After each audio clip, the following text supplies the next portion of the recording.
Hello, good morning, welcome back to Chumki's adventure. আজকে তোমাদের সাথে শেয়ার করতে এসেছি কালো জিরে, কাঁচা লঙ্কা, ইলিশ। ফটাফট তৈরি হয়ে যাওয়া রেসিপি, খুব কম সময়ের মধ্যে, আর টেস্টেও একদম অনন্য স্বাদ।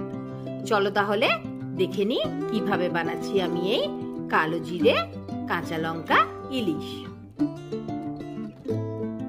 কালো জিরে, কাঁচা লঙ্কা, ইলিশ বানাতে প্রথমে একটা পেস্ট বানিয়ে নিতে হবে।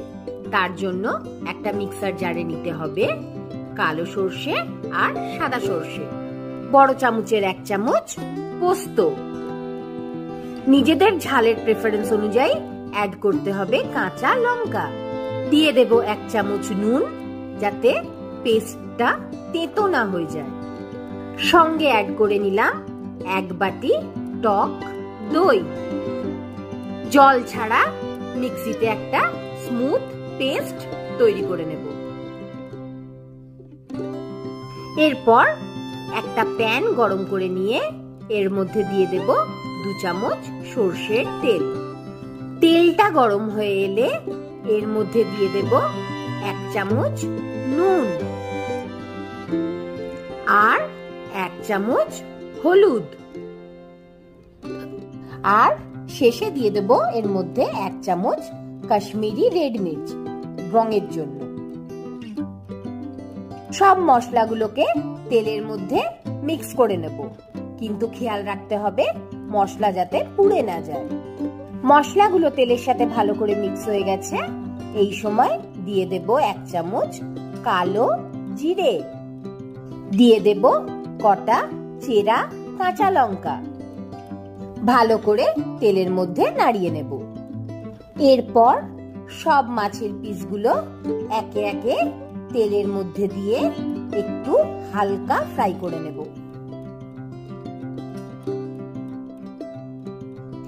লো হিটে মাছগুলোকে 2 মিনিট করে এক সাইড ফ্রাই করে নেব। এক সাইডটা হালকা ফ্রাই হয়ে গেছে, এবার আলতো হাতে উল্টে দেব অন্য পিঠটা ফ্রাই হওয়ার জন্য।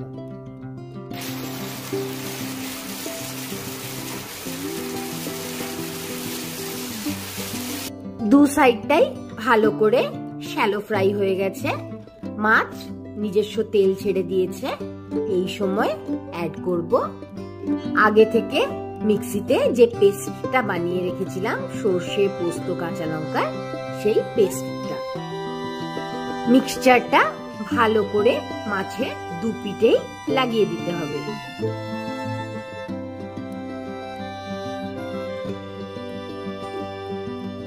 সব মাছগুলোতে ভালো করে মিক্সচারটা লেগে গেলে তারপর ঢাকা দিয়ে মাছটাকে সেদ্ধ হতে দিতে হবে। 5 মিনিট পর ঢাকা খুলে চেক করতে হবে মাছগুলো তলা ধরে যাচ্ছে কিনা। আবার আলতো হাতে একটু নাড়িয়ে দিতে হবে। হালকা হাতে মাছগুলোকে উল্টে দিতে হবে, আবার উল্টো দিকটা কুক করার জন্য। 2 সাইডটাই ভালো করে কুক হয়ে গেছে, মাছটা লেগে লেগে আসছে। এরকম সময় এর মধ্যে অ্যাড করব 1 বাটি নারকেল দুধ। নারকেল দুধটাকে মিক্সির মধ্যে ঘুরিয়ে ছেঁকে নারকেল দুধটাকে রেডি করে রেখেছিলাম। নারকেল দুধটা যখন রান্নায় দেব তখন আবারও আরেকবার ঢাকনার সাহায্যে ছেঁকে দেব, যাতে কোনো রকম নোংরা এর মধ্যে না যায়। আবার আলতো হাতে পুরো মিশ্রণটা নাড়িয়ে দেব। এই সময় নুন মিষ্টিটা চেক করে নিতে হবে। আমার নুনটা কম হয়েছিল, তাই জন্য অ্যাড করে নিলাম আরো 1 চামচ নুন। তারপর আবার এটাকে ঢাকা দিয়ে ফুটিয়ে দেবো প্রায় 5 থেকে 7 মিনিট। 5 মিনিট পর ঢাকা খুলে চেক করতে হবে। অসম্ভব সুন্দর একটা স্মেল আসছে, পুরো রান্নাঘর একেবারে মোমো করছে।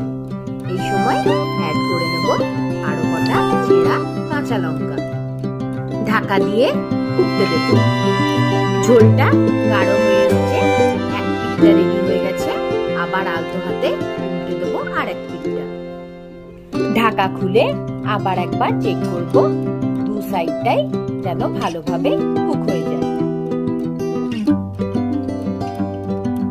এই সময় উপর থেকে অ্যাড করব 1 চামচ কাঁচা সরষের তেল আর ইন্ডাকশনটাকে বন্ধ করে মাছটাকে ঢাকা দিয়ে রেখে দেব প্রায় 10 থেকে 15 মিনিট। আমাদের কালো জিরে কাঁচা লঙ্কা ইলিশ একেবারে রেডি। রবিবারের দুপুরে 1 থালা ভাত এমনি শেষ হয়ে যাবে এই কালো জিরে কাঁচা লঙ্কা ইলিশ দিয়ে। আহা, কি অসাধারণ স্বাদ! একবার মাস্ট ট্রাই রেসিপি করে অবশ্যই জানিও কেমন লাগলো। ভিডিওটা কেমন লাগলো অবশ্যই জানিও। ভালো লাগলে একটা লাইক শেয়ার কমেন্ট করো। আর হ্যাঁ, সাবস্ক্রাইব আর বেল আইকনটা প্রেস করতে ভুলো না কিন্তু। খুব তাড়াতাড়ি দেখা হবে আবার একটা নতুন রেসিপির সাথে, নতুন একটা ব্লগে। Till then tata. খুব ভালো থেকো, সুস্থ থেকো।